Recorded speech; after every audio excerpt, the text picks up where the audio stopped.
Maligayang pagbabalik mga kasolid, Mexicanong knockout artist, 28 wins, 24 knockout, pinabagsak ni Mercito Gesta. Casimiro biglang dihado sa laban. Ahas Nietes may paalala kay Alas. Yan ang ating pag-uusapan mga kasolid.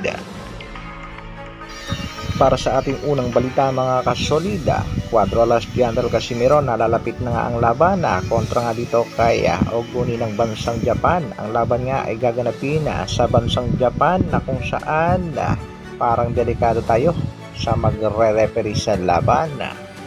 Kaya kailangan i-knockout talaga ng ating pangpatong si Alas, ito nga si Yokonori Oguni. Tiwala naman ang Japanese promoter na makukuha ni Alas ang panalo via knockout. Samantala, Cuadro Alas, dihadong nga daw sa laban kontra dito kay Naoya Inoue kung sakaling matutuloy ang kanilang bakbakan. Posible ngang matuloy ang kanilang bakbakan pag parehas silang manalo sa kanilang mga laban, pero huwag kasi sigurado dahil ang ating kababayang si Marlon Tapales ay may matinding banta dito sa tinaguriang Japanese Monster. Marami talaga ang nagsasabing dihadong-dihado si Alas sa kanyang laban kung matutuloy ang laban kontra Naoya Inoue. Tulad na lang na sinabi ni Bob Arum, no one can beat Inoue in his division. Heto rin ang naging opinyon nitong si Pauka Sports, Pau Saluda. Pakinggan natin mga kasolida. Naniniwala din siyang dihado si Casimiro. Nakita po natin kay Naoya Inoue.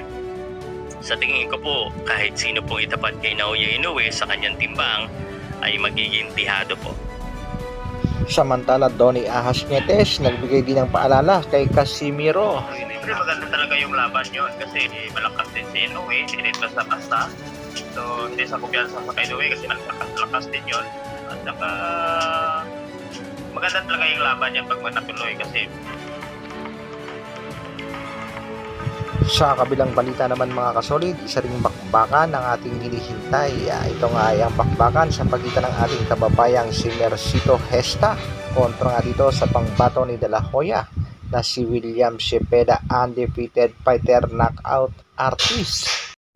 Kakayanin kaya ni No Mercy na ma-upset ang isa sa mga pambato ng Golden Boy Promotion, tulad ng ginawa niya nga dito mga kasolid kay Diaz. Bago yan mga kasolid, panoorin muna natin kung paano pinatulog ni si Mercito Gesta ang Mexicano nga merong 85.71% knockout ratio, 28 wins, 24 knockouts. Yan nga ay itong si Ivan Valle.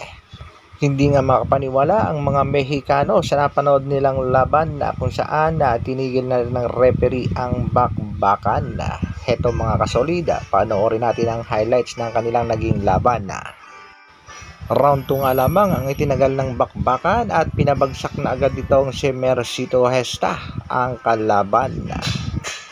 At yan din nga ang target ngayon ng ating pangbatong si No Mercy, ang ma-upset itong undefeated knockout artist fighter na si William Cepeda. Antabayanan natin yan mga kasolida. Mga labang dapat nating abangan ang bakbakan sa pagitan nitong si Naoya Inoue kontra Marlon Tapales. Isang big upset nga ang target ng ating kababayang si The Nightmare. Siyempre aabangan din natin ng laban ng ating pangbatong si Cuadro Alas General Casimiro kontra naman dito si Japanese boxer na si Oguni. At siyempre mga kasolid, ang laban ng ating pangbatong si Jerwin Ancajas para sa isang world title fight kontra dito sa WBA Super Bantamweight Champion Takuma Inoue. Kaya isang good luck sa ating mga kababayang sasabak sa laban. Hanggang dito na lang muna mga kasolid, isang like naman dyan. Maraming salamat sa patuloy na pagsuporta at panonood. Mabuhay, Dr. Alvin Vlogs. Brrrr.